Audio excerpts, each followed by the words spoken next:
आप देख रहे हैं आदिनाथ टीवी चैनल, अनादि से अनंत की धर्म यात्रा।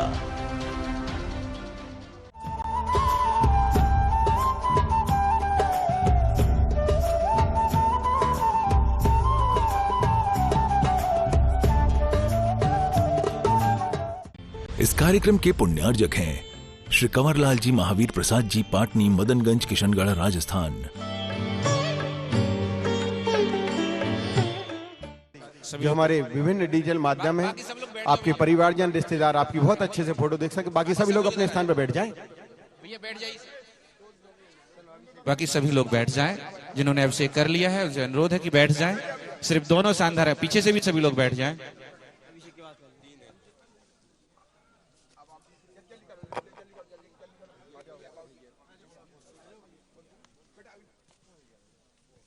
आज जन्मदिन है इसका। आजा आजा बेटा, आजा आजा। नहीं, हाथ नहीं उसको दे दो, दो लोग मत, एक इसको दो, आप दोनों दिल्ली वाले मत पकड़ो, इसको दो।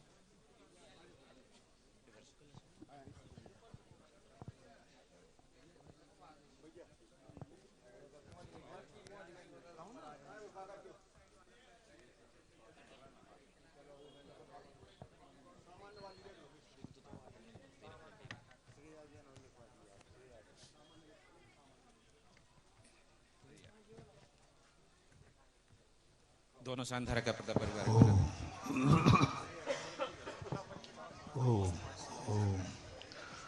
ओम ह्रीं श्रीं क्लीं ऐं अरहं वं मं हं शं तं पं भं भं भं मं हम शं शं तं तं पं पं झं झं झीं झीं छीं छीं द्रां द्रां द्रीं द्रीं द्रावय द्रावय नमो रहते भगवते श्रीमते। ओम ह्रीं क्रोम अभिषेक कारकस्य पापम खंड खंड जय जय दय दय पच पच पाचे पाचे। ओम नमो रं झं झीं छीं हम सं जं वं राय शां छां छीं झूं छें छीं छौं छं छा छीं ह्रां ह्रीं ह्रूं ह्रैं ह्रं ह्रं रा द्रां द्रीं द्रावय द्रावय नमो रहते भगवते श्रीमते। ठा ठा श्रेष्ठी श्री मीना जैन आरोग्यार्थम, कमलेश जैन, रेखा जैन, हार्दिक, पूनम, तनिष्का, समस्त परिवार, दिल्ली निवासना, विकास, श्रेया, श्री वीर कुमार, कमल कुमार, अनीता, शनमती, साक्षी, ऋषभ, हर्षिता, रावका, विमल गंगवाल, वंदना,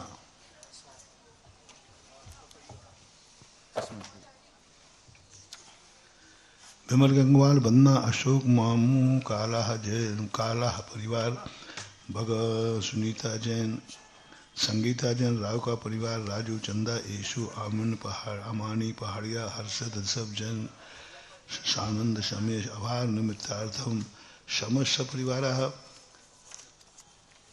सुनील कुमार जैन, बिजोलिया, जन्मदिवसे शुभ अवसरे सुलेखा जैन, योगेश जैन, आरोग्यार्थम, आगम जैन, जन्मदिवसे शुभ अवसरे सुनील कुमार जैन, बूढ़ा खेड़ा, आरोग्यार्थम, अशोक जैन, आरोग्यार्थम, संयम जैन, आरोग्यार्थम, अयान जैन, आरोग्यार्थम, श्रेया जैन, आरोग्यार्थम, अमर जैन, अचिंत, आर्जव, सुनीता, सपरिवार।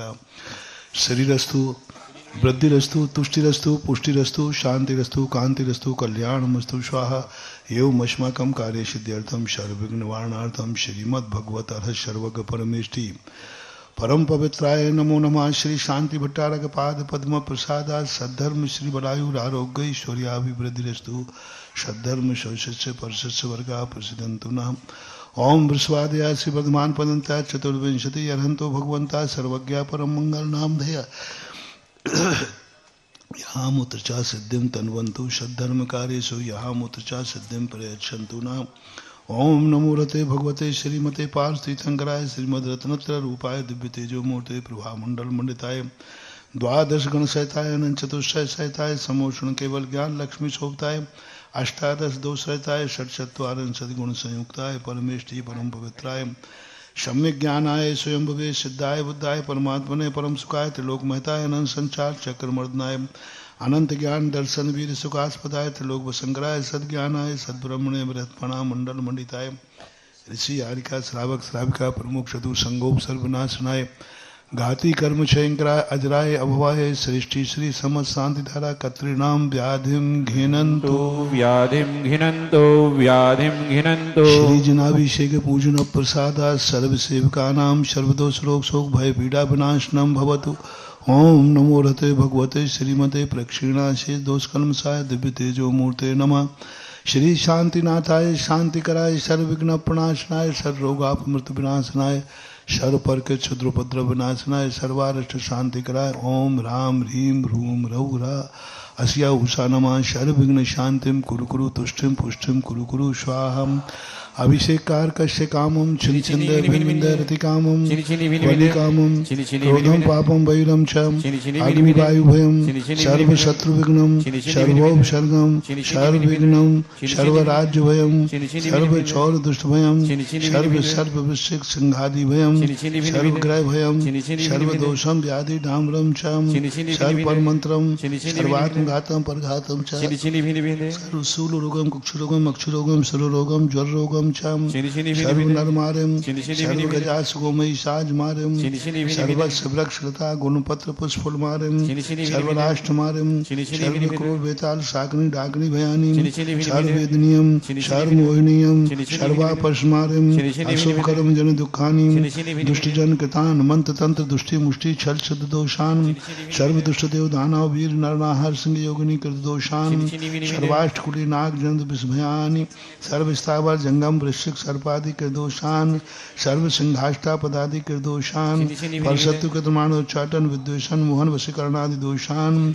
ओम ह्रीम अस्मभ्यम चक्र विक्रम सत्य तेजो बल शौर्य शांति पूरा पूरा सर्व जीवानंदनम जनानंदनम भव्यानंदनम गुरुकुलानंदनम सर्व राजानंदनम सर्व ग्राम नगर खेट करवट मठम पत्तन दोणमोक सम्मानंदनम सर्वानंदनम यशुखम त्रिश्लोकेशो व्याधि विषण वर्तम अभयम क्षयम आरोग्यम स्वस्तिरस्तु विदीयते श्री शांतिरस्तु शिवमस्तु तथास्तु नित्यम आरोग्यमस्तु तुष्टिरस्तु पुष्टिरस्तु समृद्धिरस्तु कल्याणमस्तु शोकमस्तु अभिवृद्धिरस्तु दीर्घायुरस्तु कुलगोत्र धनानि सदा सन्तु सद्धर्म श्री बलायुर आरोग्य ऐश्वर्याभिवृद्धिरस्तु सद्धर्म स्वस्य परस्य वर्गा प्रसिद्धन्तु नः तथास्तु। ओम ह्रीं श्रीं क्लीं ऐं रमस्या उषानाद विद्यायै नमो रहन्ताणं रं सर्व शान्तिं कुरु कुरु स्वाहा। ओम ह्रीं श्रीं क्लीं ऐं रमस्या उषानाद विद्यायै नमो रहन्ताणं रं सर्व शान्तिं कुरु कुरु स्वाहा। आयुर्बल्ली विलासं सकल सुख फलैर्राग हेत्वा सुनुल्पम धीरम वीरम शरीरम निरुपमं मुपनयत्वा तनुतुष्कीर्तिं सिद्धिं वृद्धिं समृद्धिं प्रथिति तरणेश्वर दुषै प्रतापं कांतिं शांतिं समाधिं वितरत व्यक्तामुत्तमा शांति धारा संपूजकानां प्रतिपालिकानां यतीन्द्र सामान्य तपोधनानां दिष्टस्य राष्ट्रस्य कुरस्य राज्ञा करोतु शांतिं भगवन् जिनेन्द्र करोतु शांतिं भगवन् जिनेन्द्र। चल शांतिं भगवान जिनेन्द्र। चलिए छत्र ले। ओम निवष्ट प्रातिहार मध्ये छत्रत्रय स्थापयामि। चबर ले ले। ओम ह्रीं अष्टप्रातिहार मध्ये चामरद्वय स्थापयामि। ओम ह्रीं वृषवादि वीरांत अभिषेकांतिभ्यो शांतिधाराय वा नर्गबद प्राप्ताय अर्घ्यं निर्वपामिति परिपुष्पांजलि क्षिपेत। चलिए आज के दोनों शांतिधारा करता सिर्फ हमारे जो दोनों शांतिधारा करता परिवार और जो हमारा छोटा सा बालक जिसका जन्मदिन था वो नगद राशि लेकर आया है और बाकी सभी लोग अपने स्थान पर बैठ जाएंगे। आगमजन वो भी आ जाए। ये तीनों परिवार यहाँ पर आ जाएं, दोनों परिवार और आगमजन। और हमारे सुनील भैया जी का भी आज जन्मदिन है, वो भी गुरुवर के चरणों में अपना वस्तु निवेदन कर रहे हैं, आशीर्वाद प्राप्त कर रहे हैं। महान भाव हम बता दें, सागरोदय तीर्थ से जो भी महान भाव जुड़ना चाहते हैं अभी भी उनको मौका है। और 31 कलश की राशि से आप जो यहाँ पर जिनालयों का निर्माण हो रहा है उसमें आप अपना पुण्यार्जक बनकर के पुण्य अर्जन कर सकते हैं। कल सायंकालीन बेला तक हमारे पास 15 नाम आ चुके थे और हम आपको बता दें कि 16वां जो नाम आया है वो हमारे सागर से नहीं, प्रदेश से नहीं, पड़ोसी प्रदेश से आया है। राजस्थान से कोटा निवासी श्रीमान महावीर जी, सुमन जी, विनीत जी, सुभी जी, योगेश जी जैन, स्वामी विवेकानंद नगर, कोटा राजस्थान से इन्होंने 31 कलश की राशि के माध्यम से सागरोदय तीर्थ में एक जिनालय निर्माण करने का सौभाग्य प्राप्त किया है। इनके दान की पुण्य की हम भूरी भूरी अनुमोदना करते हैं। अभी भी जो भी महानुभाव इस सागरोदय तीर्थ की से जुड़ना चाहते हैं और इसमें अपना सहयोग करना चाहते हैं, जिनालय का निर्माण करना चाहते हैं, मैंने गुरु जी के चरण पखारे। शैलेंद्र कुमार जी, मनोज कुमार जी सिंघई, जिन्होंने संरक्षक के रूप में मैंने गुरु मंदिर के 1 लाख रुपए की नगद राशि यहाँ पर जमा करने आए हैं, आए और हमारी कमेटी को 1 लाख रुपए की राशि प्रदान करें और गुरुवर के चरणों में श्रीफल समर्पित करें। संजय भैया राशि लीजिए। नाम बुझे स्पर्श करत ही डॉक्टर निशांत और डॉक्टर गरिमा मोदी जी ने भी संरक्षक के रूप में सागरोदय तीर्थ से जुड़ने का सौभाग्य प्राप्त किया है। हम उनके पुण्य की दान की भूरी भूरी अनुमोदना करते हैं। मैंने गुरु जी के चरण पखारे, धन भागो हमारे। मैंने गुरु पुनः सभी से अनुरोध है, कहीं ऐसा ना हो कि हम देखते रह जाएं नवीन भैया और बाहर वाले सागरोदय का पुण्य लूट के ले जाएं। चलिए शीघ्रता से बाहर से नाम आने प्रारंभ हो गए हैं और ये 24 कब हो जाएंगे पता नहीं पड़ेगा। नवीन भैया ने कल कहा था कि 12 के बाद माइनस शुरू हो जाता है जी। क्यों नवीन भैया जी। और 16 नाम हमारे पास आ चुके हैं। धवली वाला परिवार पूज्य श्री के पावन श्री चरणों में श्रीफल समर्पित कर रहा है। भैया महिला सभी वर्ग लोग से निवेदन है, महिला वर्ग के लिए जो स्थान आरक्षित है आप शीघ्रता से बैठ जाएं और पुरुष वर्ग के लिए जो स्थान आरक्षित है आप सब लोग बैठ जाएं और अपन निवेदन करने जा रहे हैं जगत पूज्य के पावन श्री चरणों में। चलिए सभी लोग नीचे आ जाए पीछे से। ये अंकित जी आवाज दें जरा, शीघ्रता से बैठे भैया। बोलो तीर चक्रवर्ती जगत पूज्य निर्यापक श्रवण मुनिवर श्री सुधा सागर जी महामुनिराज की। गुरुदेवा अब जिन वाणी की मधुर सुना दो तान। गुरुदेवा अब जिन वाणी की मधुर सुना दो तान। महानुभाव शीघ्रता से आप सब लोग अपने स्थान पर बैठे।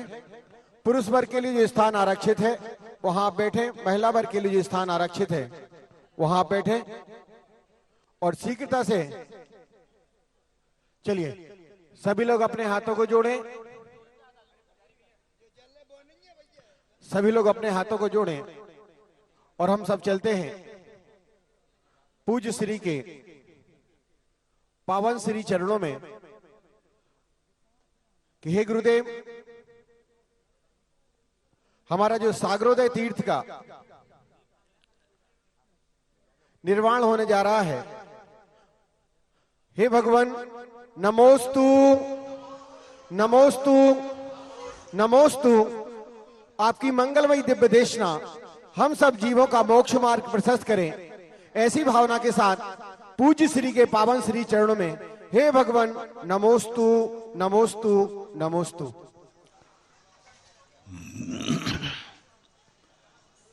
जय श्री ओम नमः सिद्धेभ्यः।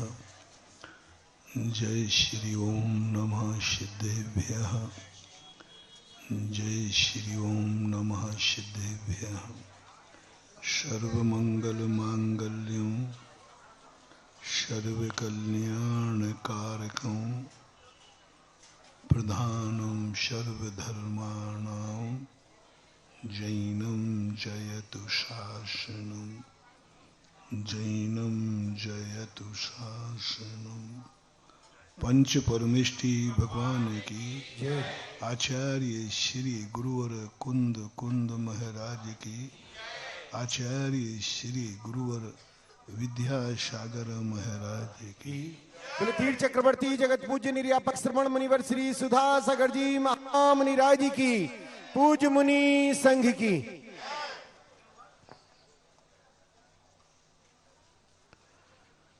प्रसंग चल रहा है कि इस दुनिया में जो कुछ भी स्थितियां हैं हमें खुद बनाना है, क्योंकि संसार की हर वस्तु हमें संसार से ऊपर नहीं उठने देती। जो कर्म जिस रूप में हमारे सामने आता है वह अपना प्रभाव दिखाता है। बंदेद को पारणाम को ऊंचा एक सूत्र आता है। जो वस्तु जिस रूप में प्रभावकारी होती है वह सदा शक्तिहीन को अपने पक्ष में करने का प्रयास करती है। यदि हमारा उपादान कमजोर है तो निमित्त हमेशा अपने उपादान को अपने अनुसार चलाएगा और निमित्त के अनुसार जब भी ये आत्मा चलेगी तब तब कभी भी कल्याण होने वाला नहीं। इसलिए पूज्यवर कुंद कुंद स्वामी बार बार कहते हैं अपने उपादान को मजबूत करो। उपादान यदि कमजोर बना रहेगा हम सब कुछ अपने मालिक होकर के भी हमें मलकियत की अनुभूति नहीं होगी। दुनिया में ऐसा है सबसे बड़ी चीज है दूसरे की संपत्ति हमारी ना हो।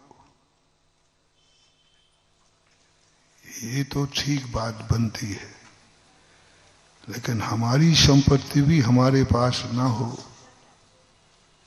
ये बात बिगड़ती है।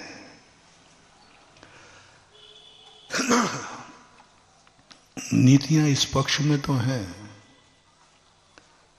कि तुम कहो कि सारी दुनिया हमारे पक्ष में हो जाए, सारी दुनिया हमारी हो जाए, तो धर्म कहता है हमारे पास इसका कोई भी मंत्र नहीं है, कोई भी शक्ति नहीं है। और ऐसा यदि तुम करते हो तो धर्म के विपरीत माने जाओगे और धर्म तुम्हारे लिए एक्सेप्ट नहीं करेगा क्योंकि तुम दूसरे की संपत्ति पर कब्जा करना चाहते हो। दूसरे की संपत्ति पर कब्जा तो छोड़ो, धर्मशास्त्र कहते हैं दूसरे की संपत्ति को नियत खराब करना भी अधर्म है, पाप है, माफ नहीं करता धर्म। पर वस्तु के ऊपर तुम्हारी नियत खराब हो रही है, पर वस्तु को पर के रूप में ही देखना होगा। कुचित कजाचित यदि तुमसे उसका उपकार भी है तो भी आकर तुम्हें पर को पर ही मानना पड़ेगा। दो बातें विचार करना। पहला तो अपनी जिंदगी में ऐसा कुछ करो, साधना शुरू करो कि पर वस्तु से हम कभी अपनी नीयत खराब नहीं करेंगे क्योंकि वस्तु मेरी है ही नहीं। जब मेरी वस्तु नहीं है तो हम उस पर अपना परिणाम क्यों मुकारें। हमने एक दिन कहा था जब जब तुम्हारे मन में कहीं पर से सुख पाने की बात आती है समझ लेना तुम्हारा पुण्य का क्षय हो रहा है, बिल पेमेंट होता है, किसी भी रूप में हो। तुमने थोड़ा सा भी भाव किया ये वस्तु मेरे काम की है, बस तुम्हारी शक्तियां खत्म होने को है क्योंकि तुम्हें पर वस्तु का काम की स्थिति बन गई कि ये वस्तु मेरे काम की है। और यदि तुम्हें उसे पाने का भाव आ गया और तो और डबल चार्ज हो गया, और ये भाव आ गया कि यही मेरी ही वस्तु है क्योंकि मेरे काम की है। वस्तु किसकी है? और तुमने उस पर कब्जा कर लिया। जिसकी लाठी, भैंस तुम्हारी नहीं थी, तुम्हारी क्या थी? लाठी। लाठी के बल पर तुमने भैंस अपने कब्जे में कर ली। तुम्हारे पास मात्र लाठी थी,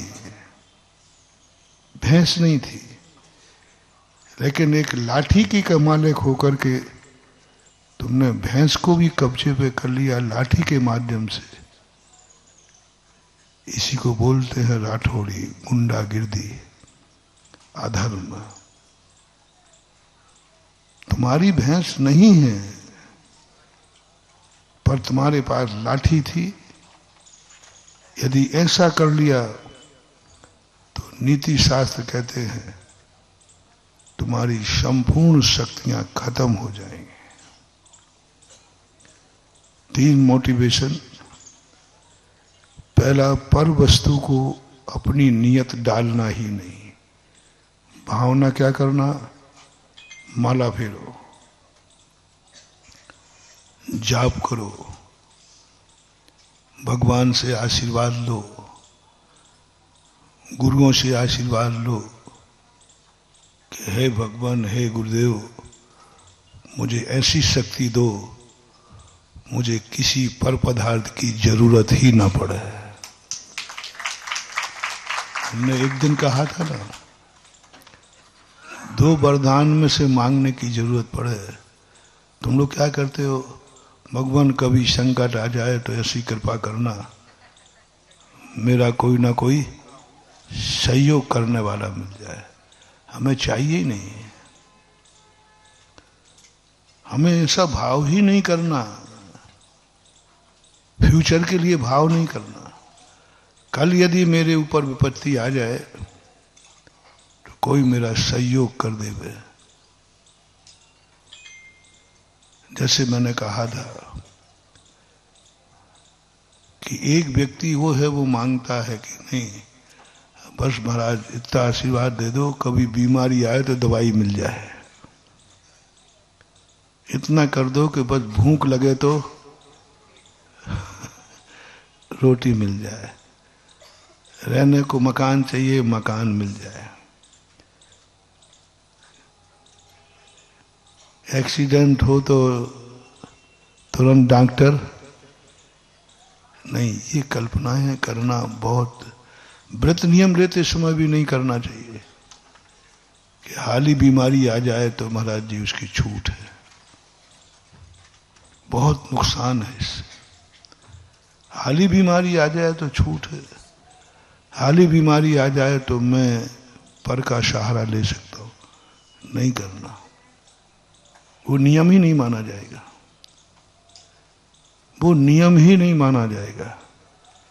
वैसे उदाहरण तो मैं समझ में नहीं आया। बोले महाराज जी बात तो हाल ही बीमारी की तो छूट रखनी पड़ेगी। तुम रखते हो इसलिए मैं हाँ कह देता हूं। मैं तो अपने भक्त को कोई भी नियम देता हूं, हाल ही बीमारी और मजबूरी की छूट नहीं देता। लेकिन तुम मानते नहीं हो तो फिर कह देता भाई ठीक है, हाल ही बीमारी की छूट है। अब देखना, हाल ही बीमारी की छूट रखना, अभी बीमारी नहीं है ना? हाँ अभी तो ठीक है महाराज, ठीक है। हाँ अभी बीमारी नहीं, अभी बीमारी है तो फिर मांग लेंगे महाराज हम बीमार हैं, दवाई चलती है, हम इस दवाई के साथ कौन सा व्रत पाल सकते हैं? वो तो ठीक है, चली रही है। अभी कुछ भी बीमार नहीं हो तुम, और कल महाराज जी यदि कल के दिन बीमारी आ गई तो उसकी छूट रखो, छूट मत रखो, तैयारी रखो उससे निपटने की। छूट मत रखो, तैयारी रखो। और छूट रखने से क्या होता है, मैं तुम्हें बहुत अच्छा उदाहरण देता हूं। हम लोग मुनि बने हैं, दीक्षा लेते समय ये कहें कि मैं रजाई नहीं लूंगा, हाल ही बीमारी नहीं, गड़बड़ नहीं करूंगा, गड़बड़ नहीं करूंगा। देखो मैं ज्यादा गड़बड़, तुम देखो तुम जितना गड़बड़ करोगे उससे कम मैं करूंगा। और मुझे गड़बड़ नहीं करने दोगे तो फिर ध्यान रखना बेटा, मैं तुम्हें भी गड़बड़ नहीं करने दूंगा। और तुम गड़बड़ करते हो तो मुझे भी गड़बड़ करने दो। चोर चोर मोसे रे भाई, थोड़ी तुम छूट रख लो थोड़ी। कैसा रहा? नहीं वैसे नहीं उड़ूंगा, पक्का है, हाली बीमारी के लिए। सभी व्रतों में केशलंज करना पड़ देना हम लोग, नहीं करूंगा ऐसी बात नहीं। हाली बीमारी में, हाली बीमारी में छूट रख लो तो मतलब क्या बुराई भैया बताओ। हाली बीमारी में खड़े होकर हाल लेते ना हम लोग, हाली बीमारी में। हाली बीमारी में बैठ के रखने की छूट ले रहा हूं, ज्यादा नहीं ले रहा हूं, बाकी तो खड़े होकर करूंगा। हाली बीमारी में नहीं, मैं पैदल ही चलूंगा, लेकिन हाली बीमारी में सब में हाली बीमारी लगाते जाना है। हाली बीमारी में छूट रख रहा हूं, सभी व्रतों में हाली बीमारी। वैसे मैं झूठ नहीं बोलूंगा, लेकिन कहीं आपातकाल में कहीं पुराणों की आ गई तो क्या करेंगे। वैसे चोरी का त्याग है मेरा, सभी में लगा लेना है। बोलो मुनीबत बन जाएगा। बहुत बड़ा सशक्त उदाहरण दिया है, आपको समझ में आना चाहिए। नहीं हो सकती, मन में भी भाव आ जाए तो भी गुण स्थान नहीं बनेगा। जिंदगी भर तुमने पाला, लेकिन नियम लेते समय तुमने क्या क्या दिया? हाली बीमारी। जिंदगी भर पाला, कभी मौका ही नहीं पड़ा। मान लीजिए नहीं आएगी हाली बीमारी, लेकिन तुमने संकल्प करते समय ये छूट रखी थी, अतः तुम अब कभी भी गुण स्थान को नहीं पा पाओगे। मुनि व्रत पाल लोगे, व्रतों का पालन कर लोगे, लेकिन मुनि व्रत नहीं बनेगा। ऐसा ही आपने जो नियम लिया विशेष परिस्थिति और हाली बीमारी का, नियम तो पालोगे, लेकिन वो नियम यम रूप में नहीं माना जाएगा। महाराज जी ठीक है, अब आपकी बात समझ में तो आ रही है थोड़ी थोड़ी, क्योंकि आपको कब समझ में आता है? जब मैं अपने आप को भी फंसाता हूं। आपको सीधे सीधे समझ में नहीं आता, महाराज जी आपका ठीक नहीं है, इतनी टाइट होना ठीक नहीं, हाली बीमारी की छूट तो रखना ही चाहिए। हम लोग परेशानी में आ गए तो ये छूट की बात, तो मैंने कहा कि अब तुम्हें तो समझा नहीं सकते। कहीं नहीं महाराज हम तो ग्रस्त हैं, हाली बीमारी छूट तो आपको रखनी ही पड़ेगी। आप देखो हम नियम ले रहे हैं, पर इतनी सी तो छूट रख रहे हैं। मंदिर जाऊंगा प्रतिदिन, हाली बीमारी, बस हाली बीमारी में अभिषेक नहीं। महाराज अब इतना तो छूट आपको देना ही चाहिए, आप लोग मुझे बाध्य करते हैं। प्रतिदिन अभिषेक पूजन करूंगा, बस थोड़ा सा बोलते जाओ हाली बीमारी। ये आप करते हो कि नहीं? तो हम आपको तो समझा नहीं सकते। बोले महाराज फिर नहीं देना हो तो मत दो, लेकिन हाली बीमारी की तो छूट। अब हमें माल बेचना है तो देना पड़ता है, क्या करें? नहीं तो तुम वो भी नियम लेने वाले। अब मेरी बात, अब तुम्हें समझ में आ जाएगा। यही आदत मैं डाल लूं तो आचार्य जी क्या करते, और महावीर स्वामी की क्या अनुमति है? बिल्कुल कहीं गड़बड़ नहीं करूंगा। हाली बीमारी में मुनि पद नहीं बनेगा महानुभाव, असंख्यात गुणी निर्जरा नहीं होगी, गुण स्थान नहीं भरेगा। ये शब्द हमें कहना ही पड़ेगा।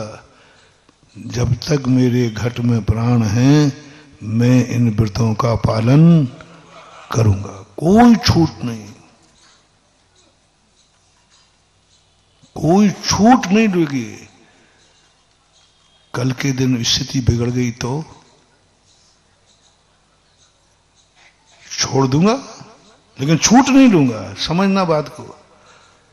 कई मुनिराजों को छोड़ना पड़ता है कि नहीं? समंतबद्ध महाराज को छोड़ना पड़ा। छोड़ देना और छूट लेने में अंतर है। छूट लेने से प्रतिदिन उसी दिन से हमारी मुनाफा खत्म हो गई, और जब छूटेगा तब देखा जाएगा। जब आएगी विपत्ति तब छूट ले लीजिए, प्रायश्चित इसी का नाम है। छूट लेने की व्यवस्था हमारे यहां नहीं है, प्रायश्चित की व्यवस्था हमारे यहां है। रिपीट कर रहा हूं, छूट लेने की हमारे यहां व्यवस्था, छूट जाने पर प्रायश्चित की व्यवस्था है और छूट सकता है। और ये जब मैंने ये सोचा कि छूट लेने में क्या नुकसान था, छूट के बाद प्रायश्चित, तो जब मेरे को मनोवैज्ञानिक ढंग से सोचा तो बहुत बड़ा रहस्य निकला।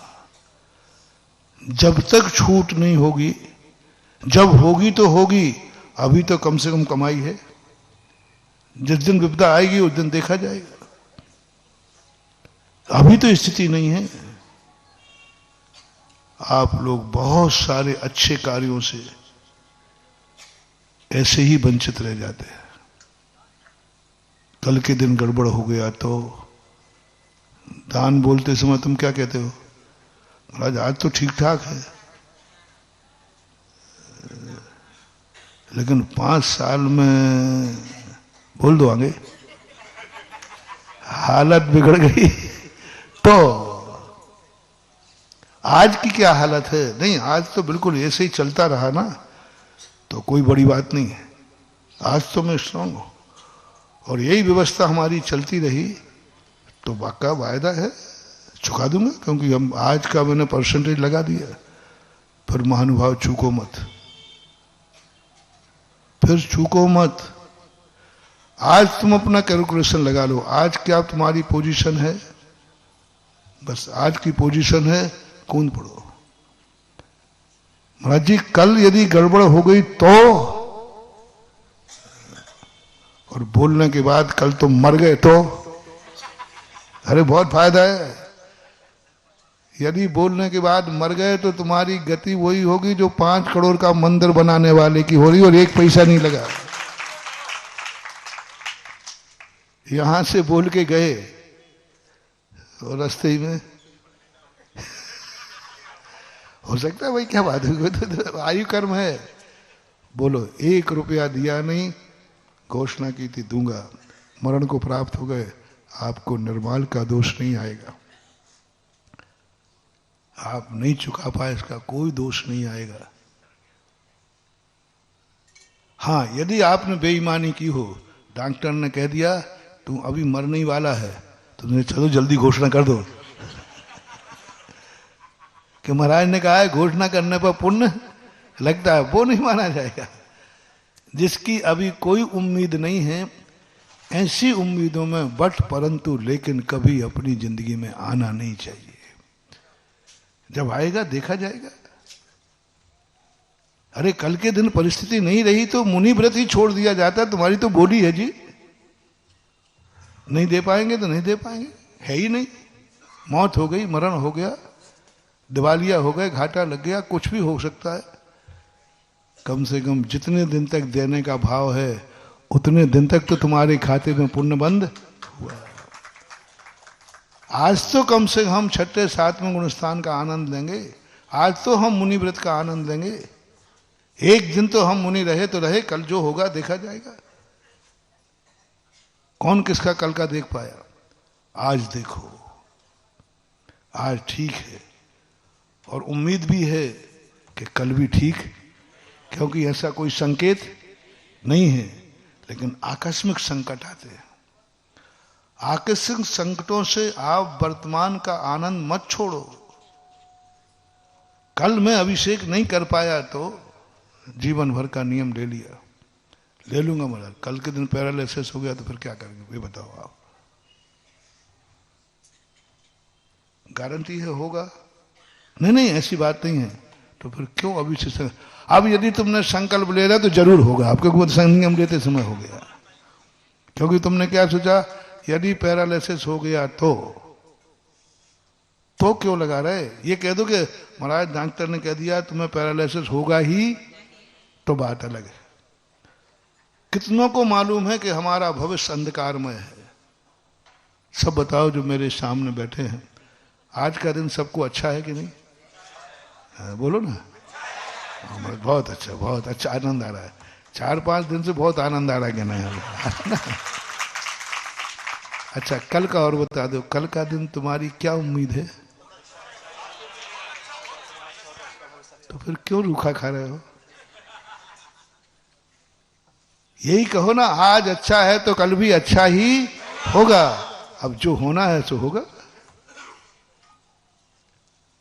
होगा ठीक है, कल कोई गलत हो जाएगा तो हो जाएगा। हमने तो उम्मीद नहीं है, और हमने आज ही कर लिया, कल गलत हो गया तो होगा। वो एक तंत्र विद्या में आता है,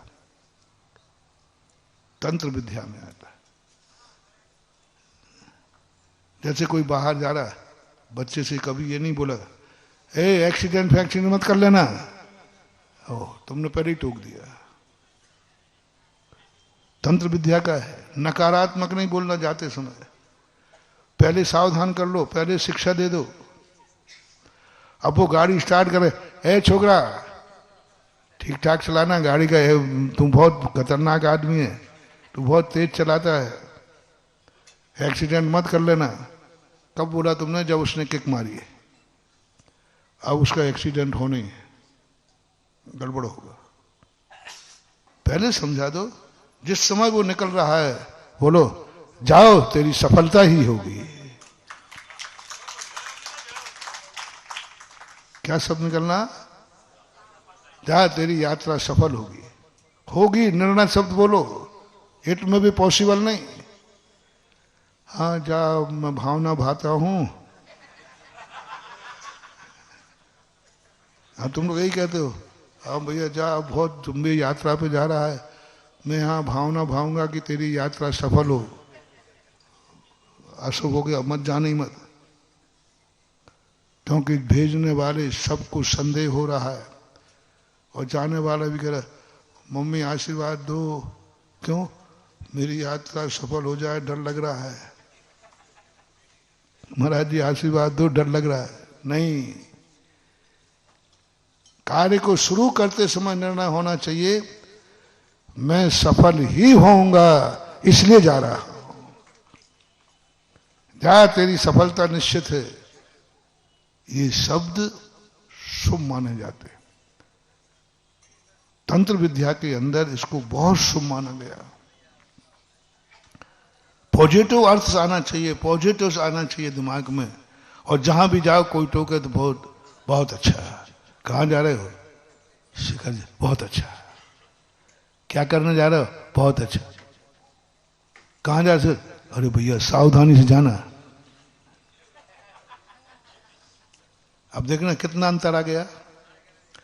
तुम कहीं जा रहे थे और किसी ने बोला कहां जा रहे हो भाई? फलान। अच्छा, बहुत अच्छा, बहुत अच्छा। समझ लेना आपका शुभ शगुन हो गया। और उसी ने कहा भैया मैं कहां जाऊं? वहां। अरे भैया सावधानी से जाना। गया काम। उस समय उसको पॉजिटिव शक्ति दो। नहीं जाओ, बहुत अच्छा, बहुत अच्छा सोचा, जाओ तुम सफल ही होगे। और तुम भी कहो हम सफल ही होंगे। 1000 की वैकेंसी निकलती है, 10,000 विद्यार्थी पढ़ते हैं। 10,000 से पूछना कि 1000 ही वैकेंसियां हैं, लेकिन 10,000 से पूछोगे सभी क्या करते हुए पढ़ रहे होंगे? नहीं मुझे तो फेल तो होना ही है। तो काय को बेचारा पढ़ रहा भला आदमी? संदेह भी नहीं है। हर विद्यार्थी ये कहते साहब 1000 है, 9,000 तो फेल होना ही है। तो बोले 1000 में मेरा है। यदि यह उम्मीद ना हो तो वे 9,000 पढ़ेंगे क्यों? उम्मीद है उनको कि मैं पढ़ूंगा, और 9,000 फेल होना निश्चित है। लेकिन पढ़ते समय ये भाव नहीं आना चाहिए, पढ़ने के बाद जो होना है होगा। इसलिए कभी भी हो, कोई भी कार्य करते समय अपनी जिंदगी में सबसे पहला ये करो जो मैं कह रहा था, मुझे किसी के सहारे की जरूरत ही नहीं पड़े। तुम्हारी पूजा बहुत काम की है। तुम्हारी पूजाएं हैं,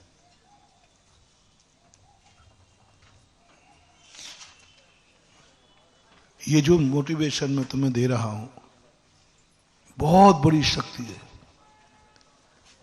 व्रत नियम अच्छा कार्य करते समय मन में ये भाव नहीं आना कि कल क्या होगा, ऐसा हो गया तो जो होगा। नियम टूट गया तो टूटने का प्रायश्चित है, लेकिन छूट लेने का प्रायश्चित नहीं है। छूट मत लो, ये कहो कि मैं महीने में 29 दिन अभिषेक करूंगा, नहीं महीने में 1 दिन छूट रखूंगा। अंतर आ गया। मैं 29 दिन करूंगा, ये छूट नहीं है, ये नियम है। और मैं 1 दिन की छूट रखूंगा, ये नियम खत्म हो गया। 1 दिन खत्म हो गया। अब आपका नियम नहीं माना जाएगा, क्योंकि आपने छूट रखी है। छूट नहीं रखना, आप उतने नियम लो ना जितना पाल रहे हो। मैं 29 दिन का नियम लेता हूं, 29 दिन अभिषेक करूंगा, तो 29 दिन का अभिषेक तो पक्का है ना। अब 30 दिन का लेकर 1 दिन की छूट रखी तो 29 दिन का भी गया, उसका फल तुम्हें मिलने वाला नहीं है। महावृत्ति नहीं बनते हो, हम अणुवृत्ति बनते। बहुत अच्छा उदाहरण है। मान लीजिए महावृत्ति नहीं बना, मैं अणुव्रत धारण करता हूं, असंख्यात गुणी निर्जरा है, असंख्यात गुणी निर्जरा है, और मैं मुनि व्रत में छूट रखता हूं। मुनि व्रत में छूट रखता हूं तो वो पंचम गुण स्थान वर्ती भी नहीं, मिथ्या दृष्टि है, गुण स्थान नहीं बनेगा। और एक अणुवृत्ति ने कहा कि मैं ये नियम लेता हूं। एक मछली के त्याग करने वाले ने ये नियम नहीं लिया था कि मैं शेष मछलियों की छूट रखता हूं, नियम लिया था कि मैं एक मछली का त्याग करता हूं। ये नियम नहीं था उसका कि हम शेष दिन फांसी चढ़ाऊंगा, 14 के दिन को नहीं चढ़ाऊंगा, ये नियम था। शेष 14 दिन, 14 दिन की छूट रख करके देखना, बहुत थोड़ा सूक्ष्म है। 14 दिन की छूट रख करके मैं 14 को फांसी नहीं चढ़ाऊंगा, 1 दिन नियम नहीं माना जाएगा। मैं 14 को फांसी नहीं चढ़ाऊंगा बस। अब दोनों में अंतर क्या आ रहा है? बहुत अंतर आ रहा है। एक में निर्णय है 14 को नहीं चढ़ाऊंगा, और एक कह रहा है कि मैं 14 दिन की छूट रख के नियम लेता हूं। छूट रखने के बाद खत्म हो गया। भले तुमने 1 दिन का नियम लिया, कौए का मांस नहीं खाऊंगा, शेष खाऊंगा। अब नियम ले रहा है वो, शेष मांस को छोड़ करके मैं कौए के मांस का त्याग करता हूं। नियम नहीं माना जाएगा, नियम नहीं माना जाएगा। मैं कौए के मांस का बस इतने नियम लिया, मैं इतने ही लूंगा, नियम छूट नहीं रखूंगा। छूट रखना और नियम लेने में बहुत अंतर है। जैसे हमने मुनिराज को कहा, वो कहता ठीक है मैं अणुव्रत पालन करूंगा, लेकिन मुनि व्रत में मैं छूट रखूंगा, नहीं चलेगा। सपोज कीजिए आप गृहस्थ प्रतिमाधारी है, आप गृहस्थ हैं, एक व्यक्ति एक चद्दर ओढ़ लेता है, तो क्या उस देश व्यक्ति के प्रतिमाधारी के व्रत खत्म हो जाएंगे? बोलो ना, वृत्ति कहलाएगा, गुणकार निर्जरा होगी। आपातकाल में मुनि महाराज एक चद्दर की छूट रख करके ओढ़े तो नहीं, आपातकाल है, आपातकाल। और कभी कभी ऐसा नहीं, वो तो देखो अब थोड़ा सा तो हमारी बारी आई तो बेटा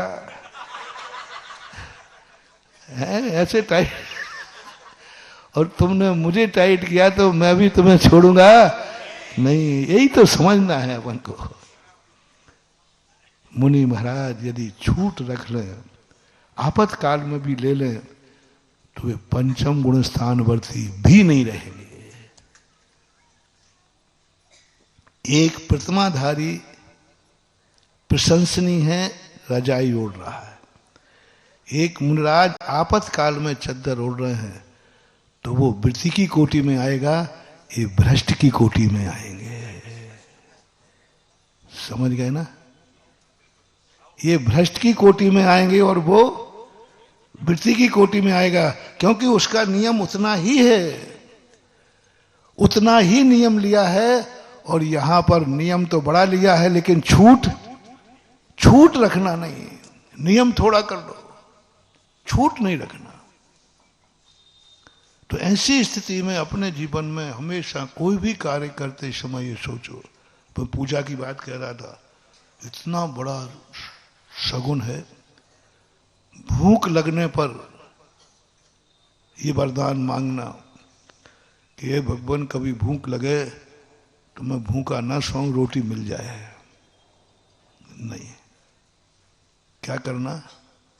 भगवान आशीर्वाद दो, मुझे रोटी की जरूरत ही नहीं पड़े। पर अब शक्तियां जागेंगी, अब शक्तियां जाग गई। बहुत बड़ा शगुन है। बीमार हों तो दवाई मिल जाए, नहीं। भगवान मुझे ऐसा उपाय बताओ कि दवाई की जरूरत नहीं पड़े, क्षुधा रोग विनाशनाय। क्या चीज है समझ में नहीं आ रहा है। ग्रस्त कभी क्षुधा को जीत नहीं सकता, ग्रस्त कभी बिना भोजन के रह नहीं सकता, और भगवान के सामने तुम कहलवा रहे हो।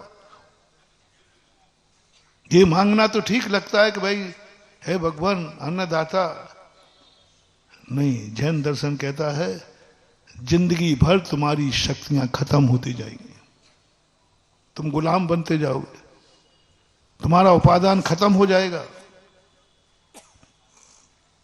तुम्हारा एक ही है कि भगवान बस ऐसी शक्ति बन जाए मेरे में कि मुझे रोटियों की जरूरत ही, मुझे दवाई की, मुझे पर के सहारे की बाहर। हम सोचते हैं कि ये परवस्तु काम की है, मुझे मिल जाए भगवान, जिस पर मैं दृष्टि डालूं वो मेरी हो जाए, जिसको मैं चाहूं वो मेरा हो जाए, जिसको मैं चाहूं। यही तो था रावण का, यही तो था कंस का, यही तो था हिटलर का। जिस राज्य पर मेरी दृष्टि जाए वो राज्य, जिस स्त्री पर मेरी दृष्टि जाए वो स्त्री, जिस धन पर मेरी नीयत जाए वो धन। ये बंधु बहुत खतरनाक चीज है। ये वरदान यदि कोई देवे तो लेना मत। जिसको मैं छूं वो सोना हो जाए, वरदान मत लेना। जिस माटी को छूं वो सोना हो जाए, जो मैं चाहूं वो मेरा हो जाए, जिसे मैं देखूं वह सब। ये वरदान कभी नहीं लेना बोला। यही वरदान रावण ने मांगा था, यही वरदान। ये जितने हिटलर हुए सब इसी वरदान को, इसी वरदान पर। अपन को ये वरदान लेना है, जिससे देखूं वह मेरा हो जाए, जिसे चाहूं वो मेरा हो जाए। नहीं प्रभु, ऐसा आशीर्वाद दो मैं किसी की तरफ देखूं ही नहीं, मुझे किसी की तरफ देखने की, मैं अपने वैभव को इतना मस्त हो जाऊं कि मुझे आंख उठा के तेरी दूसरी तरफ देखना ही नहीं पड़े। हमारे पूज्य आचार्य श्री एक बहुत अच्छा शायर सुनाते, अपने सीने में है तस्वीरें यार, जरा गर्दन झुका लो देख लो।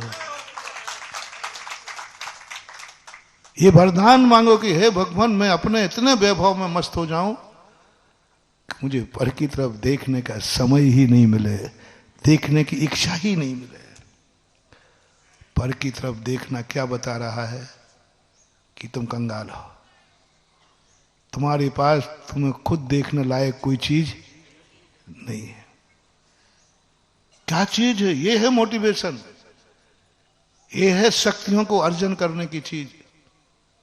हे भगवान, मुझे किसी की तरफ देखने का समय ही नहीं मिले, मुझे देखने की जरूरत ही न पड़े, क्योंकि मेरा वैभव, मेरा स्वरूप इतना सुंदर है, इतना सुंदर है कि मेरी अंतर सृष्टि से सुंदर जगत हो ही नहीं सकता।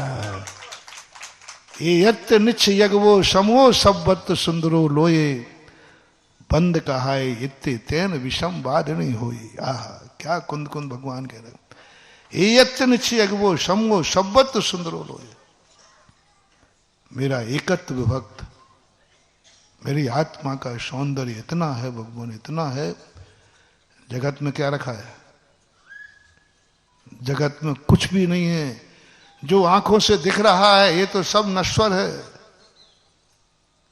ये तो सब धोखेबाज है।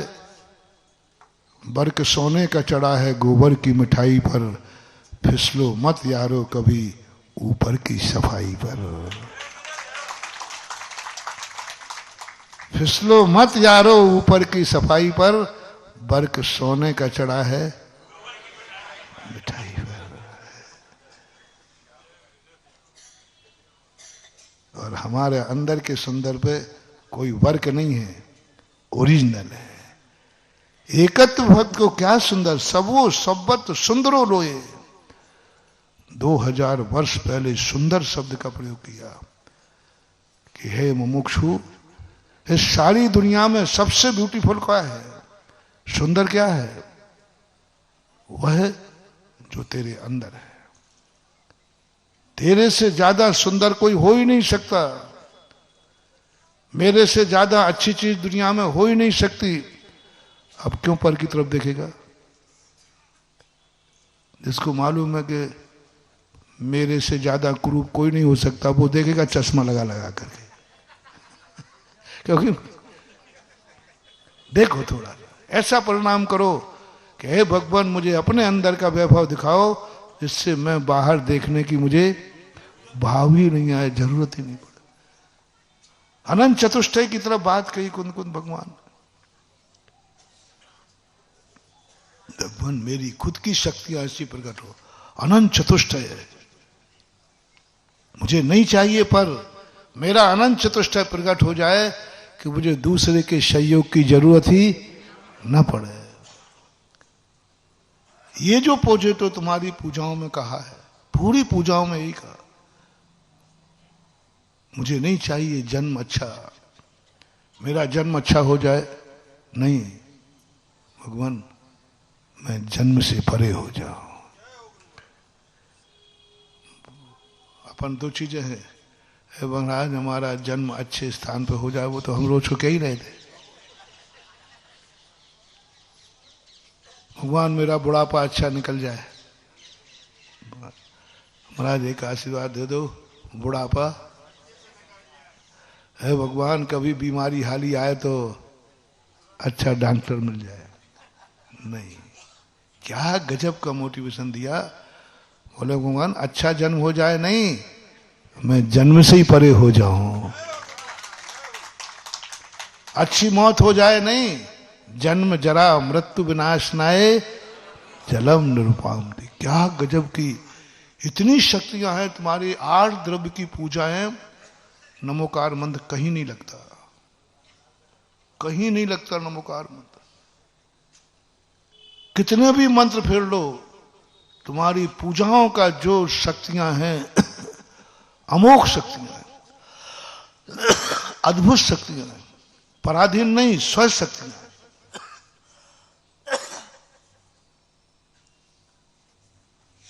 नमोकार मन से हमारा स्व चतुष्टय प्रकट नहीं होगा, कभी भी कभी नहीं होगा,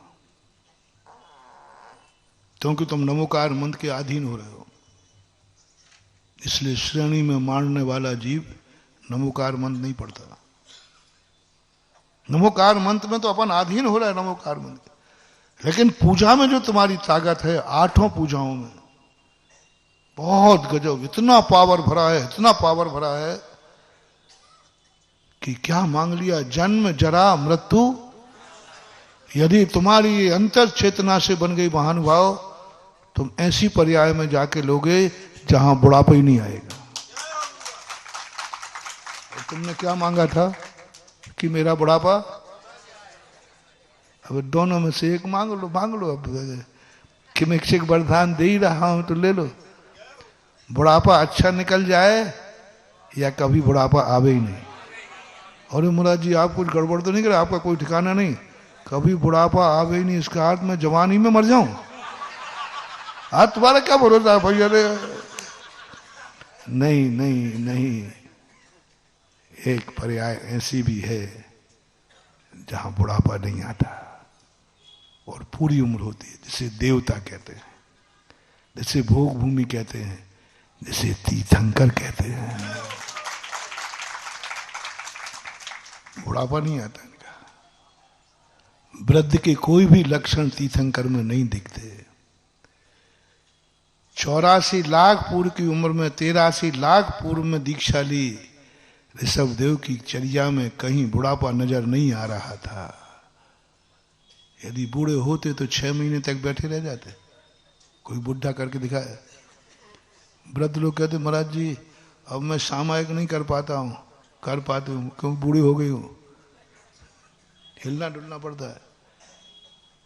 तीर्थंकर 83 वर्ष के 84 साल की उम्र बुढ़ हो गए, लेकिन 6 महीने में उनको बुढ़ापा नहीं आता। वृद्ध पने के कोई लक्षण तीर्थंकर के उम्र नहीं आते। इतने साल की उम्र में भी तीर्थंकर का सफेद बाल नहीं होता, एक बाल भी सफेद नहीं होता। तीर्थंकर का खुद का कहना,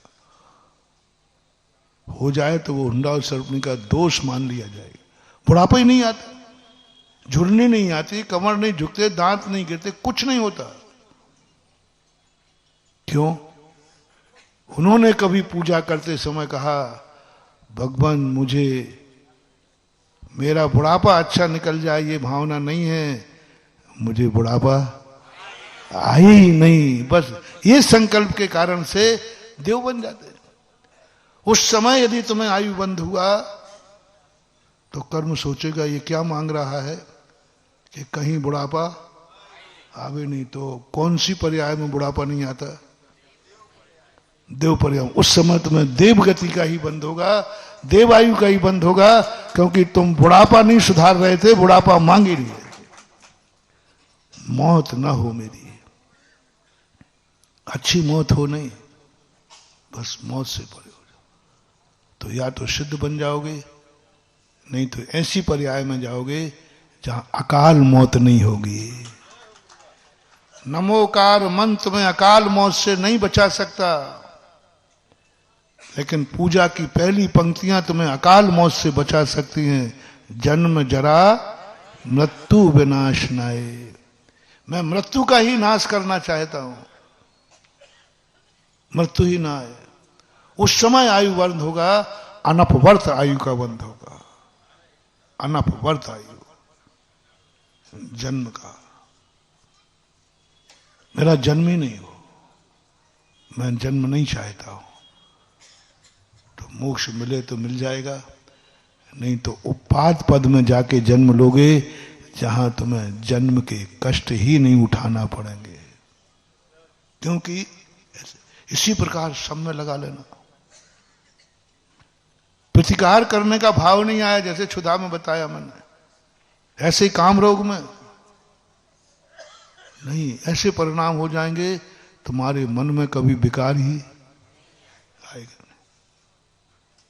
मना कभी न विकार मार्गम। कैसे हो गए तीर्थंकर ऐसे? एक भक्तांबर में श्लोक आता है, तिदसांग ना भी वो एक है, मनागपि न मनो विकार मार्गम। इसके पहले चित्रम किमत्र यदि ते, हाँ यही चित्रम किमत्र यदि ते त्रिदशांग नाभिर नीतम मनागपि न मनो विकार मार्गम कल्पांत काल मरुता किम मंदरादि शिखरम चलितम कदाचित। क्या बात है! ऐसे आनंद आ जाता है जब इनका शक्तियां पढ़ता हूं।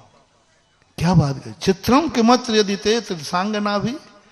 हे भगवान, चारों तरफ आपके देवांगनाएं घूम रही हैं, चारों तरफ देवांगनाएं घूम रही हैं, रूप राशि घूम रही है। ऐसा कौन व्यक्ति है दुनिया में जो रूप को देखने का भाव नहीं करता है? लेकिन चित्रम के मत यदि ते त्रिसांग नीतम मना गपि न मनो, किंचित मात्र भी उनको देखने के बाद आपके मन में विकार भाव नहीं आया। कैसे नहीं आया? क्या वो संसार से अलग हैं? कुछ नहीं बंधु, कुछ नहीं। पूजा करते समय कभी भाव आया होगा, हे भगवान काम रोग बस मुझे नहीं चाहिए, भोग सामग्री मुझे नहीं चाहिए, रूप राशि, बस मेरी ऐसी दशा हो जाए कि मुझे कभी विकार भाव आवे नहीं। ऐसा कभी पूजा करते समय भाव आ गया होगा, लो साहब कल्पांत काल उम्र। क्या मेरू पर्वत भी कभी हिला है? क्या मेरू पर्वत हिला है? अब ये तुम्हारी पूजा में भरा पड़ा है और तुम पूजा को क्रियाकांड मानते हो। जन्म जरा मृतना नाय जलाम निर्पामते सा।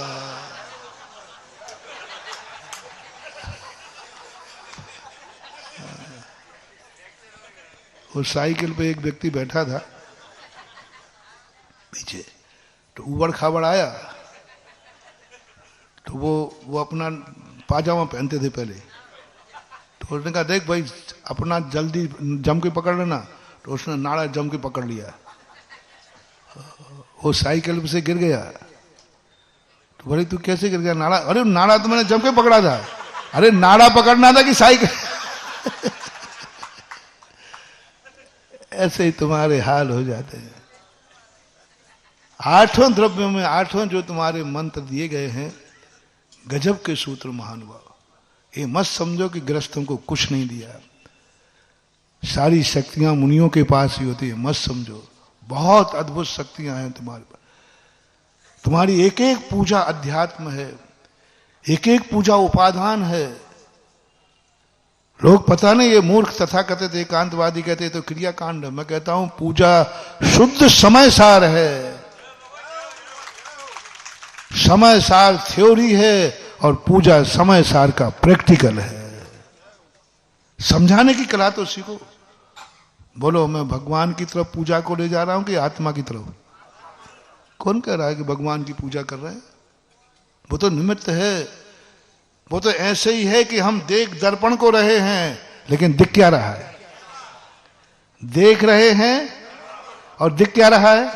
बस देख रहे हैं भगवान को और दिख रही है अपनी आत्मा। यही तो रहस्य है। इन मूर्खों को यही पता नहीं है कि दर्पण देखा जाता है, ऐसा कहा जाता है, लेकिन देखने में तो एक कहा जाता है कि मैं भगवान का दर्शन कर रहा हूं। सत्य तो वह है कि भगवान के दर्पण में हमें अपने अंदर का वैभव दिखता है। समय सार का प्रैक्टिकल है आठों पूजा, पूजा के आठों अंत पूरा। कहीं निमित्त बुद्धि नहीं है, कहीं क्रियाकांड है ही नहीं। क्रिया है लेकिन क्रियाकांड, क्रिया तो है, क्रियाकांड नहीं। ऐसी अलौकिक शक्तियां तुम्हारे में गए। तो ये जो अपनी स्थिति बनती है, प्रणाम करो कि मुझे पर का सहारा लेना ही और पर की तरफ देखना भी पड़े। पर वस्तु मेरी हो जाए सब खत्म। और ऐसी शक्तियां जब अपने अंदर जागती हैं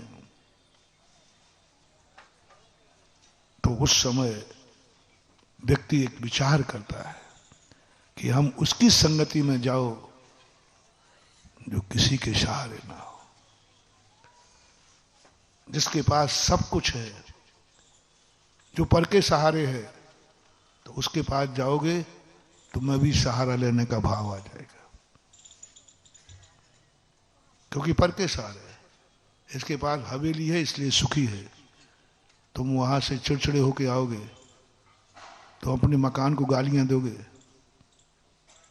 उसके पास हवेली है, वो देखो कितने सुख से, मेरे पास छोटा। धनवान के पास जाओगे, आप अपने बेटा बिटिया को या बहू को, गरीब लोग सुनो, 8 दिन के बाद किसी अमीर सहेली के पास भेज देना। 9वें दिन आकर के वो बददुआएं देगी, क्योंकि वो सहेली किसके यहां गई थी?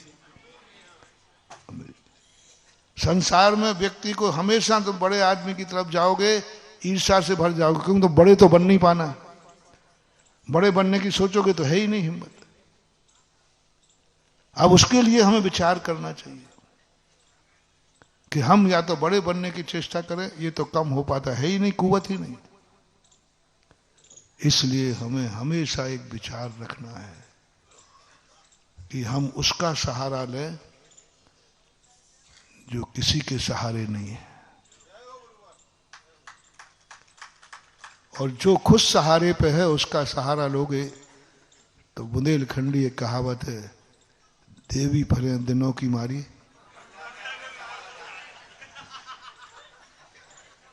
देवी फरे दिनों की मारी, पंडा कहे सीधो लाओ। अब कहां से लाओ?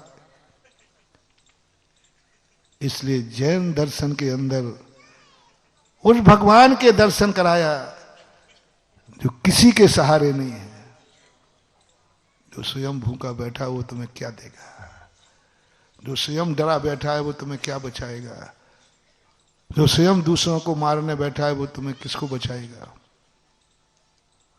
भगवान क्यों हाथ पे हाथ रखे बैठे हैं, क्यों नासा दृष्टि किए बैठे हैं? उनका ये बता रहा है नासा दृष्टि, भगवान को अब संसार में कुछ भी देखने की जरूरत नहीं है, क्योंकि उनका अंदर देख रहे हैं वो। नासा दृष्टि में क्यों, क्या उनका देखने का मन नहीं होता है? बोले क्या देखें, उन्होंने समझ लिया जो मेरे अंदर सौंदर्य है वो दुनिया में कहीं, फिर हाथ पे हाथ रखे बैठे। कुछ तो चलने फिरने की बात है। वो कहते कुछ नहीं, मुझे किसी के सहारे की जरूरत ही नहीं। जब तुम ऐसे व्यक्ति के संग में जाओगे तुम्हारी शक्तियां जागेंगी, तुम्हारी शक्तियां, क्योंकि वो किसी के पराधीन है ही नहीं, मन का भी नहीं, इंद्रियों के अधीन भी नहीं। जो स्वयं इंद्रियों के सुख में सुख मान रहा है वो तुम्हें क्या सुख देगा? तुम्हारी शक्ति कुंठित हो जाएंगी। जिसको इंद्रियों का सुख ही सुख नहीं है, ऐसे के दर्शन करोगे तो आत्मा का सुख प्रकट होगा। भगवान का दर्शन शुद्ध समय सार है। भगवान के दर्शन में शुद्ध आत्मा का अनुभव होता है। उनको देखकर अपना मन भी करता है मैं भी 18 दोषों से, क्योंकि मेरा भगवान 18 दोषों से है। एक बार किसी व्यक्ति ने पूछा था, बिना नाम लिए बता था, बोला जैनियों में व्यसन कम क्यों होते हैं? जैनी में व्यसन कम क्यों होते हैं? मैंने कही सबसे बड़ी बात है कि उनके भगवान और गुरु में कोई व्यसन नहीं होता। क्या इनको व्यसन करने के भाव नहीं होते, या ये ताकत नहीं है इनमें व्यसन करने की? ताकत तो है, लेकिन उनके भगवान और गुरु व्यसनों से मुक्त होते हैं। जैनियों में संयम धारण करने की सबसे ज्यादा परंपरा क्यों है? अन्य किसी संप्रदाय में ब्रह्मचर्य व्रत की ज्यादा परंपरा नहीं है। श्रावकों को तो है ही नहीं। बहुत हमने पढ़ा कि श्रावकों को उनके महाराज लोग ब्रह्मचर्य व्रत देते हो, नहीं है। जैनियों में क्यों है? क्योंकि उनके भगवान और गुरु अखंड ब्रह्मचर्य व्रत का पालन करते हैं।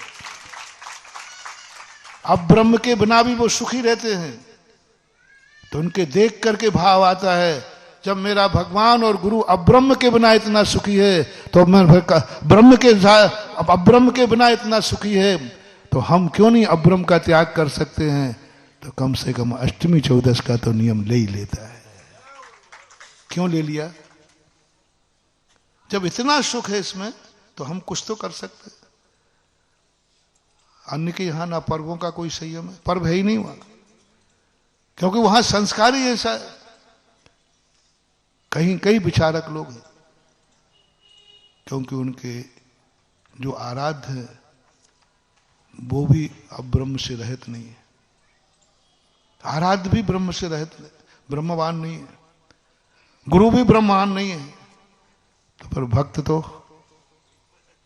लेकिन तुम्हारे भगवान बोलो ना, तुम्हारे गुरु ना, तो कुछ नहीं आएगा तो कम से कम ये भाव तो आ ही जाएगा कि एक देश तो स्वीकार करें, क्योंकि भगवान और गुरुओं का प्रभाव भक्तों पर पड़ता है। जाके जैसे नदियां नाले वहां के वैसे भरका, जाके जिसके भगवान गुरु वहां के वैसे भक्त होता है। इसलिए अपन को अपनी जिंदगी का एक ऐसा रूप बनाना, और जो जितना पर का आलम्बन है इसकी कोई ज्यादा नहीं मानना है, कभी भी धोखा दे देगा। हमें ये वरदान मिल भी जाएगा कि जाओ, तुम्हें जब जिस चीज की जो जरूरत पड़ेगी मिल जाएगी। जब तक का वरदान है तभी तक मिलेगी, उसके बाद विनाश है। पर वस्तु को अपनी जिंदगी में लाओगे तो कभी ना कभी वो धोखा देगा, कभी ना कभी उससे विनाश होगा। इसलिए कभी पर वस्तु को भी अपना उपयोग करना पड़े मजबूरी में तो पर को पर मान के करना। ये वस्तु मेरी तो नहीं है, ये मकान मेरा तो नहीं है तो मालिक का ही, लेकिन मैं इसमें रह रहा हूं। और पराई वस्तु को ऐसे खलना चाहिए, पराई वस्तु को लेकर के यदि तुम कभी अधीन होना पड़े तो तुम्हारी नींद हराम होना चाहिए। जैसे कर्ज वाले को कर्ज लेने के बाद जैसे व्यक्ति को नींद नहीं आना चाहिए, आती नहीं, क्योंकि तुम सोओगे उधर ब्याज बढ़ रहा है, ब्याज बढ़ रहा है। कर्जा मिलने के बाद तुम सुखी नहीं हुए, ब्याज बढ़ रहा है। ऐसे ही पर वस्तु का तुमने आलम्बन लिया, नींद नहीं आना चाहिए।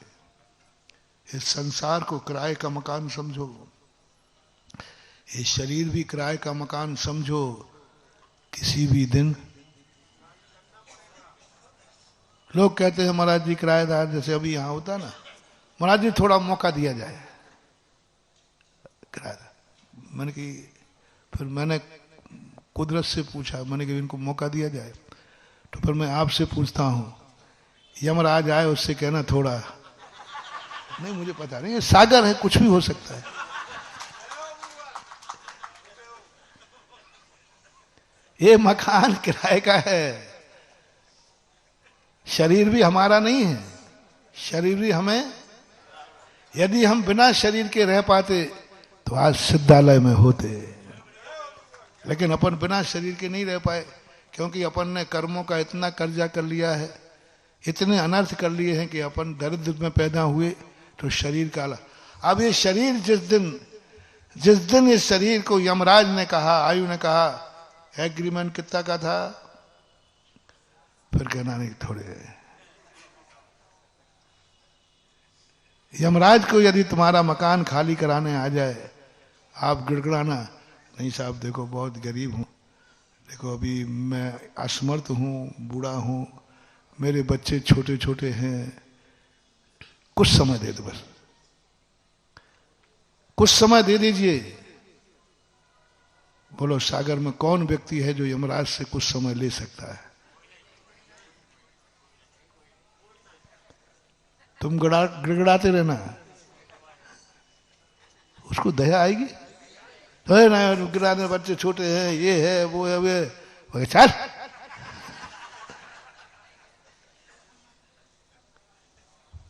बहुत बड़ा प्रकृति का नियम है।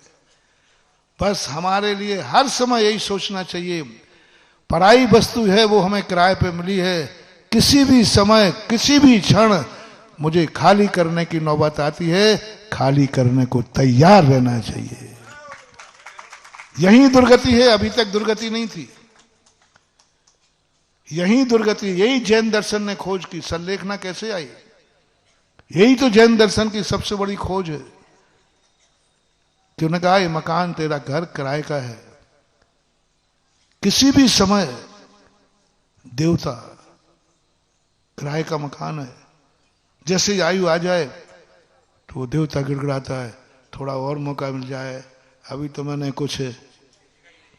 बस वो ऐसे भाव करते ही देवता मर करके एक इंद्रियों में चला जाता है। और जो सम्यक दृष्टि होता है वो कहता है भोगली जितनी आई भोगना थी, मैं तैयार हूं, तो वो मर करके मनुष्य बनकर मुनि बनकर मोक्ष चला जाता है। किराए के मकान में तुमने एक दिन की मोहलत मांगी, मोहलत भी नहीं मिलेगी और दुर्गति हो जाएगी। रिपीट करूं, पर वस्तु को तुम्हें जितना तुम्हें जरूरत थी मिल गया, और पर वस्तु का मकान खाली करने के लिए तुमने मोहलत मांगी तो मोहलत भी नहीं मिलेगी और दुर्गति भी हो जाएगी। जैसे शरीर है, अपन ने अपनी आयु कर्म आ गया और अपन ने मोहलत मांगी, हे भगवान, हे यमराज, अभी थोड़ा सा काम बाकी है, अभी वो इसी साल हमने नया माल खरीदा है XYZ, तुम्हारी समस्याओं का तो कोई हल है नहीं। यदि सबसे कहते हैं कि बताओ कारण बताओ मोहलत तुम क्यों चाहते हो, तो एक भी व्यक्ति ऐसा नहीं है जो कारण नहीं बता। सब कहे महाराज जी ये काम बाकी। यदि यमराज अपन से पूछ के ले जाए, हाँ जो कह दे सब मैं तैयार हूं कोई नहीं, तो हम तो जरूर मिल जाएंगे, तुम तो नहीं मिलने वाले। महाराज मुनिराज के अलावा उसको कोई नहीं मिले, क्योंकि वही मुनिराज ही कहते हैं कि सब हमारे तो काम, हम तो सदा तैयार। तुम तो कभी कहने वाले नहीं है, क्योंकि तुम्हारी तो एक के बाद एक। इसलिए यमराज ने नियम बना दिया, कुछ नहीं, गिड़गड़ाता रहने दो, गिड़गड़ा तो गिड़गड़ाने दो। मकान खाली कराना है, शरीर छोड़ना है, तो सब रोते रह जाते, परिवार रोता रह जाता है, सब गिड़गड़ाते रह जाते, किसी की नहीं सुनता है महाराज। और इस शरीर को खाली करा लेता है। करा नहीं पड़ा, तुम कर दोगे, अरे राम राम राम, यही तो मैं कह रहा हूं। कर दो तो बेड़ा पार है, करा तो लिया जाएगा। कर दोगे तो बेड़ा पार है, और कराया जाएगा तो बेड़ा गर्क है। यही तो बस अंतर है, यही तो जैन दर्शन कहता है। सारे जैन दर्शन की यही खोज है, जिसका नाम है सल्लेखना, मृत्यु महोत्सव। सम्यक दृष्टि ज्ञानी मुनि वृत्ति कहता है, यमराज कहता है खाली करना है जी, मैं तो तैयार हूं, सामान बांध के ही बैठा हूं। सामान में 1 मिनट की देरी नहीं लगाता। वो कहता क्या कहा, हाँ ये शरीर खाली करना है। मेरा नहीं था, नहीं किराए पे लिया था, तो खाली करना है। वो घबराता नहीं, वो रोता नहीं, वो कहता साहब मैं तो पहले ही जानता था कि किराए के मकान का कोई भरोसा नहीं। 24 घंटे कार्तिकेय स्वामी कार्तिकेय अनुपरीक्षा में कहते हैं कि सम्यक दृष्टि 24 घंटे ये मान के चलता है शरीर में किसी भी समय खाली करने का वारंट आ सकता है। यमराज चुटैया पकड़ के तलवार लेके खड़ा है, यही उदाहरण दिया है कार्तिकेय ने। यमराज चोटी पकड़े हैं और हाथ में क्या लिए है, तलवार। किसी भी क्षण गर्दन उड़ा सकता है, क्योंकि मकान तुम्हारा नहीं है, पराया है। ये पुद्गल द्रव्य की परिणति है, तेरी नहीं है।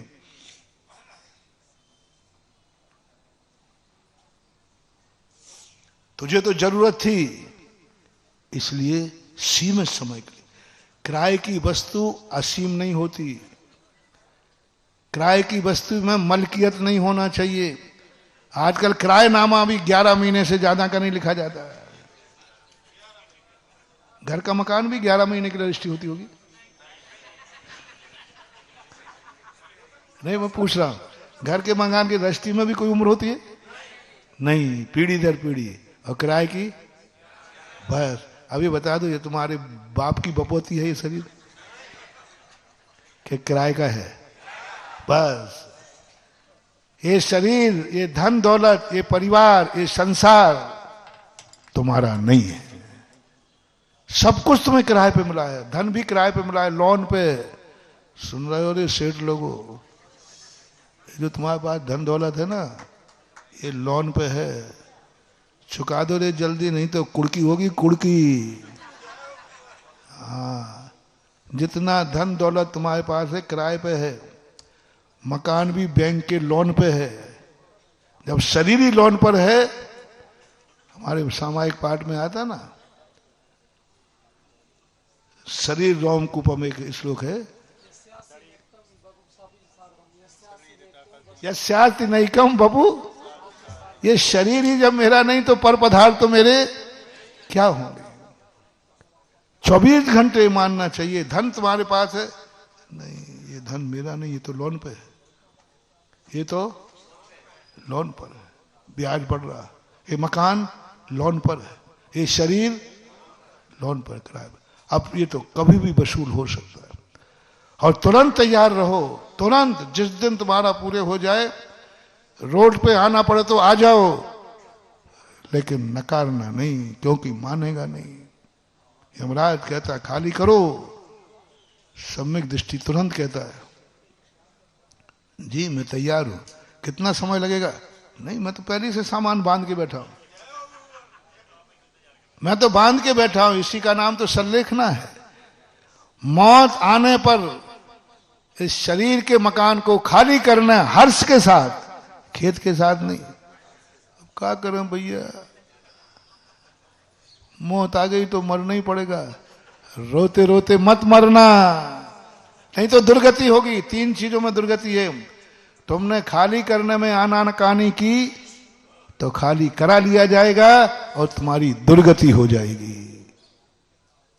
सब कुछ चला गया, दुर्गति भी मिली और खाली तो।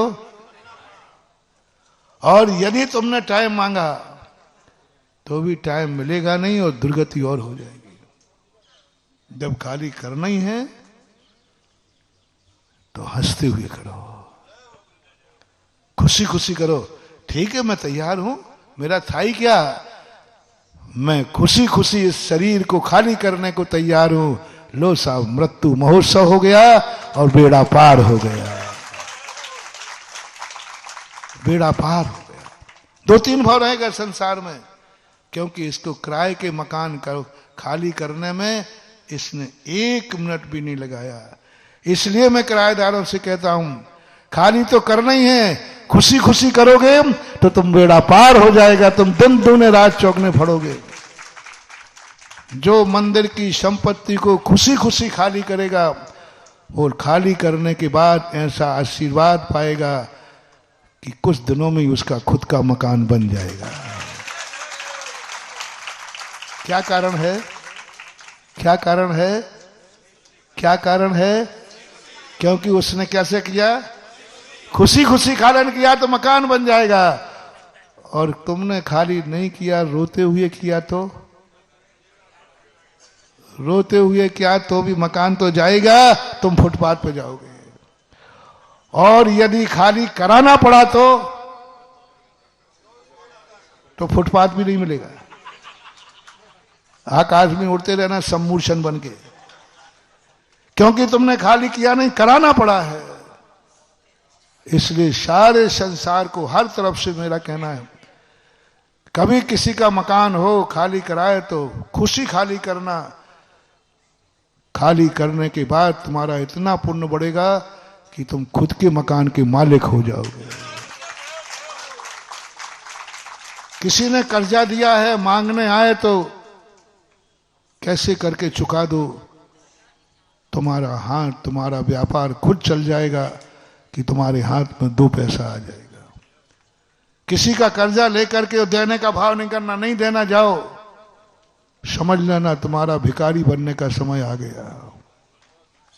पराई वस्तु पे मलकियत, पराई वस्तु पे दादागिरी नहीं करना। अध्यात्म दृष्टि से आगे हम शरीर पर, जो अध्यात्म सुन रहे हो, शरीर पर मलकियत मत जताना, शरीर पर मत जताना।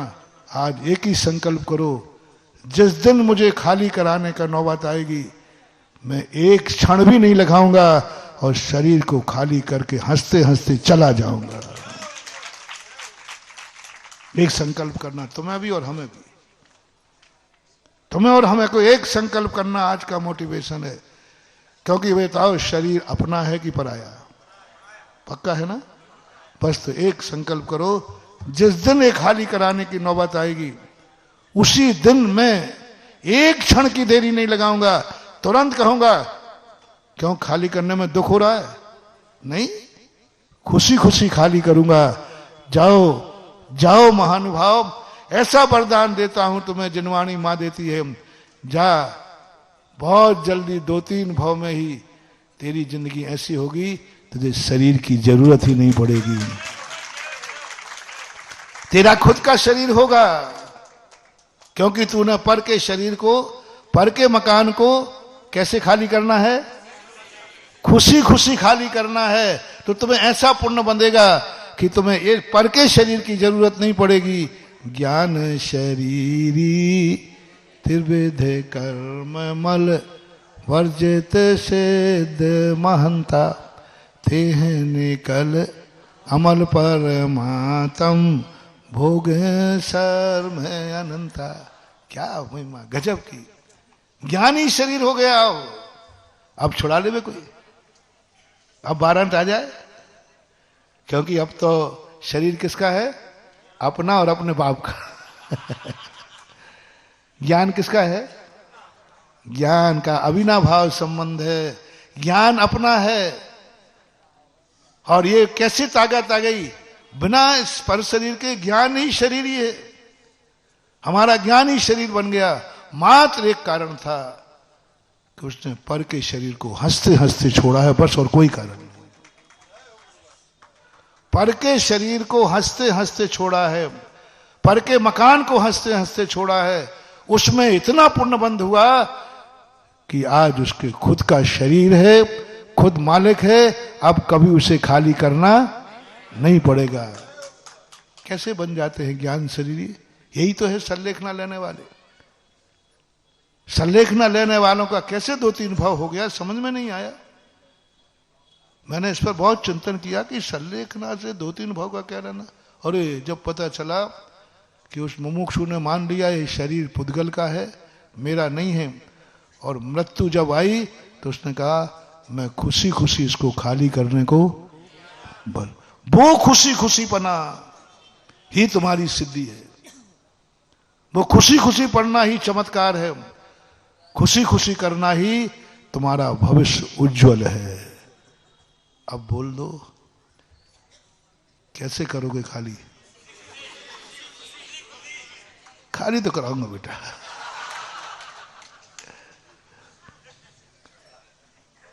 कोई भी व्यक्ति अपने मकान की मलकियत किराएदार को खाली तो करना पड़ेगा। अब 3 चीजों में से कोई एक चीज ले लो। 3 चीजों में इस शरीर को पराया है, खाली करने का संग। और जब तक शरीर है इससे कमाई कर ले रे। जब तक खाली करने का मौका नहीं आया तब तक इससे धर्म कर लो, क्योंकि काया राखे धर्म। शरीर कभी भी जा सकता है। जब तक ये काम कर रहा है तब तक धर्म कर लो। और धन भी कभी भी जा सकता है। मानवा जा सकता है कि नहीं? नहीं, हमें मालूम नहीं, पूछना। जब तक है तब तक इससे सागरोदय तीर्थ तुम्हारे जिंदगी में खेत बन के आया है। और वो किराए का बीज तो तुम्हें चुकाना पड़ेगा। आजकल बीज उठाते ना किसान लोग, बीज, वो जो बीज आया पराया है कि स्वयं है? थोड़ा और बोलो, वापस करना पड़ेगा ना। अब बनिया बनो, बीज पराया है, वापस करना पड़ेगा। जल्दी करो, उसको तुरंत खेत में बो दो। खेत में बोते ही उसका बीज उसको दे देना, और शेष फसल भी किराए की है। बीज किराए का, खेत किराए का, और फसल कितनी? उत्तर देना, बीज वापस कर देना। इसलिए सम्यक दृष्टि को किसान की उपमा दी। बीज राख फल भोग भी ज्यों किसान जग माए। इसलिए दिए कि ये बीज है जो तेरे पास धन है, ये लोन पर है, ये बीज तूने उठाया है किराए पर, ये बीज तो वापस करना ही। अब ज्ञानी व्यक्ति कहता है मेरे पास तो कुछ है नहीं, उसी बीज को जो किराए से उठाया था साहूकार के यहां से, वो खेत में बो देता है। और 1 बोरा के कितने? 20 बोरा।